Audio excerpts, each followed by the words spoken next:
اور یہاں پر سلسلہ کلام جس ترتیب و تسلسل سے جاری ہے، تو میں کل تک اس مقام پہ پہنچا تھا کہ اہل حرم قید ہو کے ابن زیاد کے دربار پہ لائے گئے۔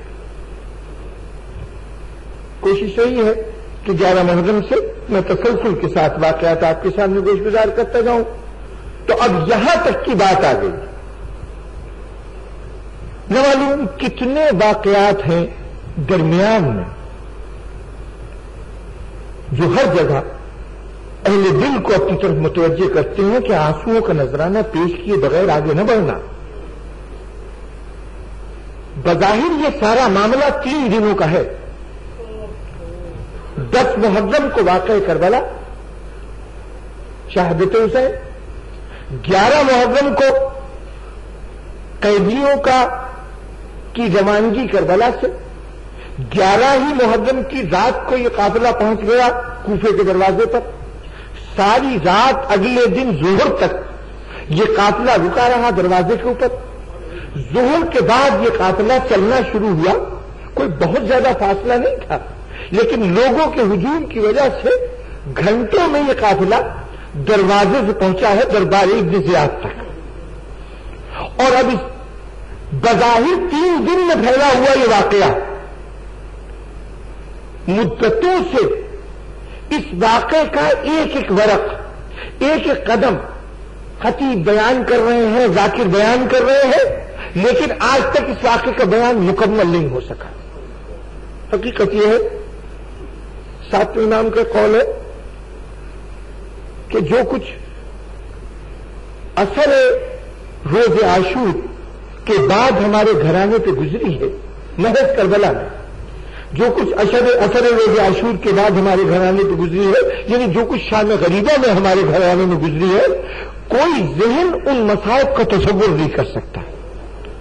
تو جس کربلا کے چند لمحوں کا تصور انسانی ذہن نہیں کر سکتا، وہ کربلا جو قدم قدم پہ پیش آ رہی ہے، اس کربلا کے لگاتار 3 دن اس کا احاطہ انسان کیسے کر سکتا ہے؟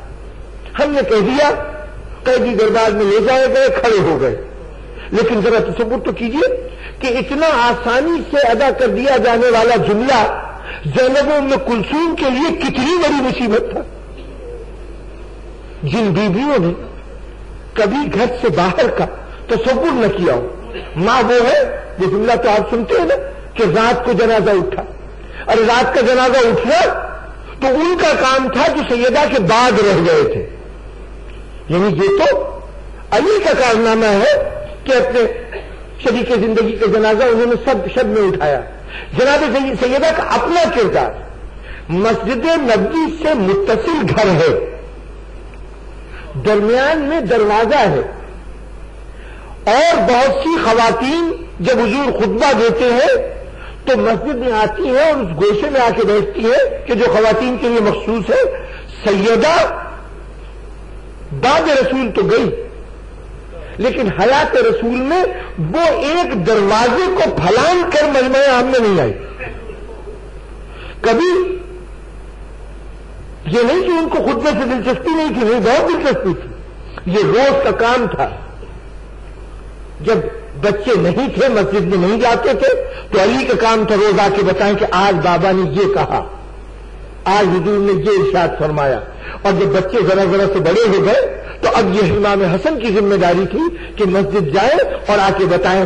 جیسے گھر میں آتے تھے، ہاں بیٹے آج تمہارے نانا نے کیا کہا، پورا خطبہ امام حسن دوہرا رہے ہیں، لیکن جناب سیدہ بچوں سے سن لیتی ہے، کبھی مسجد میں نہیں جاتی۔ جس ماں نے یہ ماحول فراہم کیا ہو، اس ماحول میں پروان چڑھنے والی بچیوں کے لیے صرف جلتے ہوئے خیمے سے نکلنا کتنی بڑی بات تھی۔